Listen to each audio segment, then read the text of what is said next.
Ça débriefe et on adore. En tout cas, ils seront bien sur le podium, les Canadiens, et a priori à la deuxième place, si tout se passe bien pour nos champions olympiques français. On adore le dire et le redire. Laurence Fournier-Baudry et Guillaume Cizeron, qui visent désormais leur premier titre mondial ensemble après le titre de champion d'Europe qu'ils sont allés chercher en janvier.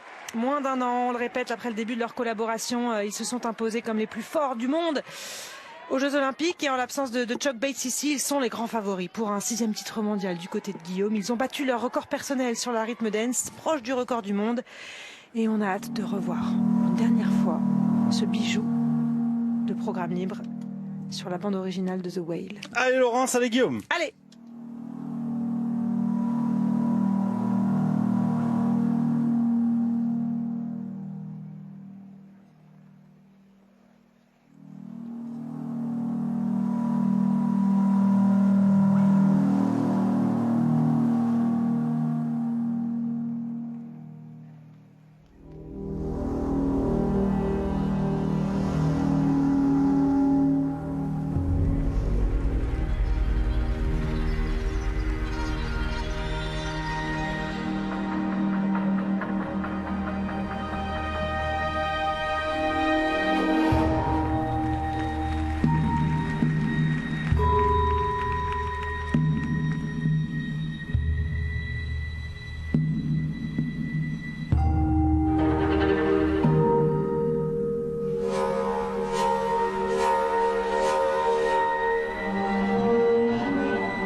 Sublimissime. Oh, la perfection. Mais oui, c'est la perfection. perfection. C'est un chef-d'œuvre, ce programme libre qui nous donne les larmes aux yeux. Magnifique prestation encore une fois de Laurence Fournier et Guillaume Cizeron. C'est le record du monde. Le record du monde, je l'annonce.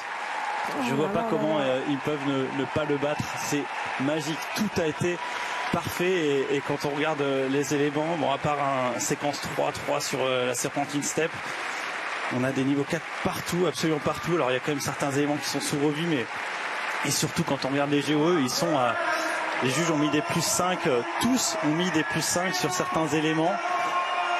Quand on voit les bonus de 2,40 sur les portées, ça veut dire tout simplement sur le porté rotatif que tous les juges ont mis plus 5. Enfin, en tout cas, on retire la meilleure note et la moins bonne note, donc potentiellement il y en a un qui a été un peu en dessous, mais on peut pas faire mieux. On peut pas faire mieux sur les portées. Portée rotative, portée courbe, visiblement ils sont au score maximum. C'est un bijou ce programme. Et la seule petite erreur qu'ils avaient pu faire aux Jeux Olympiques, c'était sur la séquence de Twizzle. Il n'y a pas de doute du tout. C'était hyper synchronisé, c'était parfait. D'ailleurs, ils changent la sortie. Ils ne finissent plus en petit aigle pour clore le débat, pour montrer que c'est parfaitement maîtrisé. Et il est incroyable ce programme. On rappelle qu'ils ont collaboré avec Stéphane Lambiel sur la création de ce programme. On l'avait peu mis en avant pendant les Jeux Olympiques, mais et ce qui est incroyable aussi, comme un clin d'œil du dessin, c'est un des noms du morceau de The Whale, c'est Safe Return. Et c'est vrai qu'il a l'air de maîtriser quoi. Ce retour. C'est de la magie sur glace, c'est de la poésie, c'est de l'art, ce qu'il nous propose depuis le début de la saison avec ce programme qui est tout simplement un chef-d'œuvre. Il a sa place au Louvre. Ah oui. Ce programme libre sur The Whale. Je pourrais le regarder pendant des heures en fait, ce programme, et puis il est devenu de plus en plus fort au cours de la saison. Nos champions olympiques sont désormais champions du monde. C'est le 6e titre mondial pour Guillaume. Record égalé de Pakomova Gorchkov.